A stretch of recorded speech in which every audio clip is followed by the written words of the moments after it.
bit about leadership.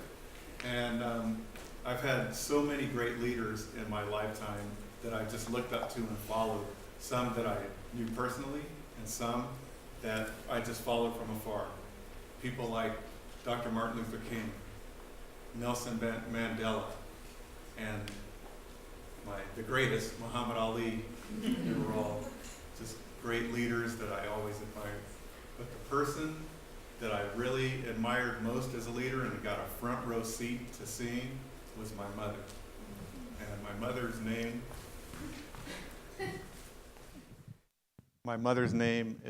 was Mae Johnson. And some of you adults in the audience may have known her, but she was a beloved educator on the Monterey Peninsula. But before that, she grew up in a small rural community, a place called Coleman, Georgia, that if you drove probably 20 miles an hour, you'd be through the town in probably 2 minutes. Not a very big town. It was very rural. It was a farming community, and it was a place where time stands still. My mother was one of 3 children that was growing up in that town, and during that time, the only industries that were available was farming, and then just working downtown in the retail, which wasn't that big. My mom, the crop that they could pick was either cotton or peanuts, and my mother was terrible at picking both. My uncle, I had an uncle, and she did, owned some businesses and was fairly well-to-do.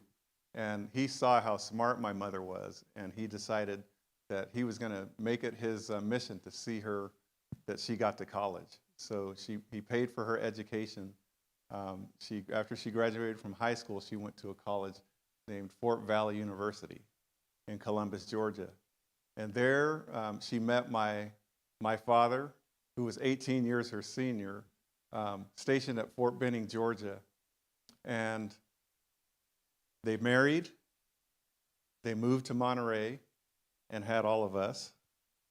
You can see this is my mom kind of around years after that time, but this is us. And aren't they cute? And I'm the second one over, leaning against my brother Ed. And anyway, so they had all of us, and I have a sister also. After 10 years of marriage, it just was not going to work out. My mother wasn't happy, so she divorced my father. That was 10 years into the marriage. And again, my mother had ambitions beyond being a cotton picker or a peanut picker. So she wanted to be a teacher. That was her life ambition. So she pursued that dream and was able to actually achieve that through a lot of hard work. And when I say I had a front row seat, I had a front row seat to this. Watching her struggle to pay all the bills, to keep all of us fed, keep us out of trouble, keep us focused on school and our education. She was amazing in doing that.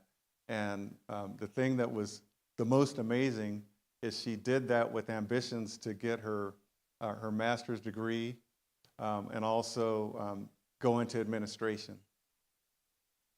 She did all this over the course of probably 10 years was when she was elevated to the office of principal. She worked for many of the public schools on the Monterey Peninsula Unified School District. And it was there that she started to achieve the highest honors and eventually was appointed the first female principal at Monterey High School. And that was in the early 1990s, and there's a picture of her in that capacity. So I share all that to share that she had great qualities, great leadership qualities. She was doing all these things with some training, but a lot of it she was doing just from what came naturally to her. And the thing that I I took note of when I looked at these 5 qualities of a great leader is it was speaking about Mae Johnson. Clarity. She had a clear vision and a plan of what she needed to do and what she needed to accomplish. Decisiveness. She was able to make up her mind, and she stuck with the plan that she set out to execute. Courage. Boy, did she have courage. Time doesn't permit for me to tell you the number of ways that she displayed that courage, but she instilled it in all of us, all of her children. And passion. She felt like her career was not, it was not a profession, it was a calling. And if you talk to any of her students or talk to any of her colleagues, they would certainly attest to that. And humility, of course, she was always gracious and grateful in the way that she led people.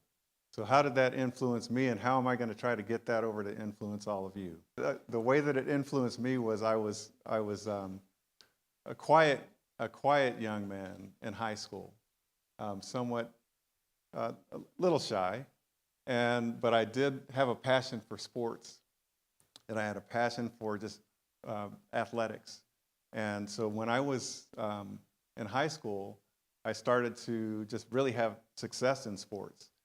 My events were track and field and football. And it was during these 2 sports that I noticed that my friends, my peers, were starting to look at me as a leader. And so rather than run away from that persona, I just embraced it. The same way that my mother embraced her role as principal. And that led me on to go on to college and then go on into the NFL. So this is a game that we had against the Arizona Cardinals. It was during a time when I was actually cut from the team earlier in the season. And then when our star receiver was hurt, he broke his leg, I was brought back onto the team. And so we ended up having this pivotal game, and I'll just kind of show you. While Simmons was the hero of this game, the following week at home against the Cardinals, a new hero emerged. Ron Johnson. Cunningham is back on first down. He is looking, he's stepping up, he drills the football, complete for a touchdown as he goes to Ron Johnson. All of Veterans Stadium held their collective breath when Randall Cunningham was briefly injured. But backups Don McPherson and Matt Cavanaugh, number 6, can come to the rescue when called upon. Cavanaugh on third down, backs up, looks, floats it for the end zone. Touchdown! Eagles lead by 10, but do not feel safe yet. Back goes down again. He's pumping. He's going deep. It is intercepted. Picking it off his home. Down the far side of the field. Towards the midfield. And he's tackled right there, and that can wrap it up. And now you can feel safe. The Philadelphia Eagles were now tied for the NFC East lead with 3 games to go. Congratulations, Jordan. All right, okay. Where's 85 at? Yeah.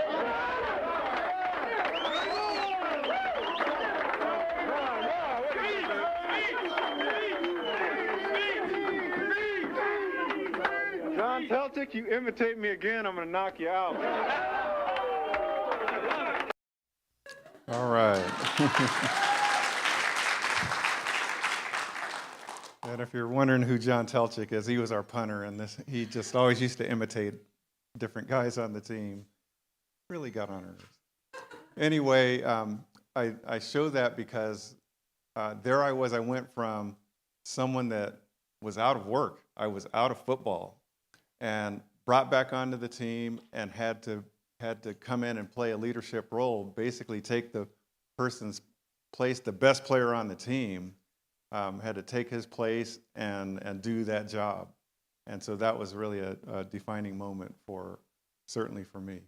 Okay, so my coach, this man, his name is Buddy Ryan. And he was a really dynamic leader, very brash. He was a lot different than my mom. but he was such a, doesn't he look like a mean guy? But he really taught me a lot about preparation and having vision, and I always will respect him. He passed away also, I believe it was last year, but he was a beloved leader and just person in the NFL that was so well respected. So I wanted to talk a little bit about leadership and how that plays itself out here at your school. So I can see that the mission, or we can all see that Santa Catalina exists to develop each student in striving for excellence, a maturing awareness of moral and spiritual values, a sense of responsible purposes, and determination to serve the world with courage, graciousness, and compassion. That's a powerful mission statement. And so with that said, obviously, it's been said earlier, the leadership here at this school is doing a fantastic job, just creating that environment for you, and just the way that everybody's conducted themselves and the way that I've interacted and got to meet a few of you, just very impressive things happening here. So just kind of a popcorn thing, some of the things that, who are your leaders here? Who actually are the leaders in at the school? Okay. Raise your hand if you're administration.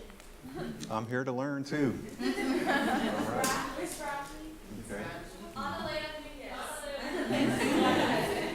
Pretty good role models? yes. Okay, and so what are some of the things about all these people that just give you the great peace of mind and let you know that they're leaders? They're boys. They're poised. Poised and always under control, know what's going on. Good. Anything? They're caring. They actually care about and have a special interest in your life. Absolutely. What else? They're respectful. They're respectful. Respect goes both ways, doesn't it? And you can see that it resonates throughout the campus. Great answers. The other thing, they also have to make sure that you're safe on campus, don't they? That's important. There are parents in the room. I'm sure they can attest to that.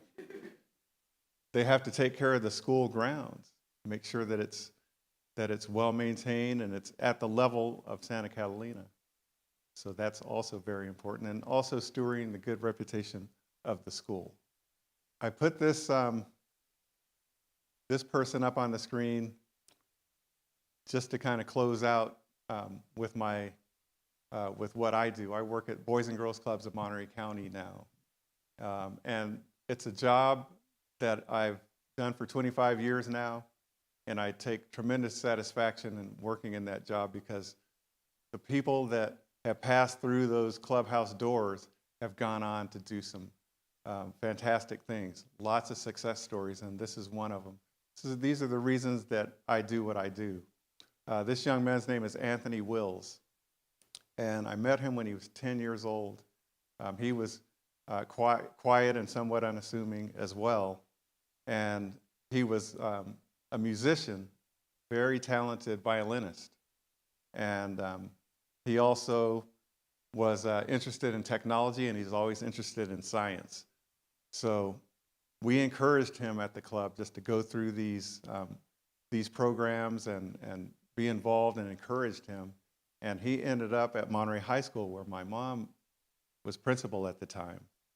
And from there, he went on to Stanford, and then went to med school, became a pediatrician, and he's now a pediatrician in Sacramento for Kaiser Permanente.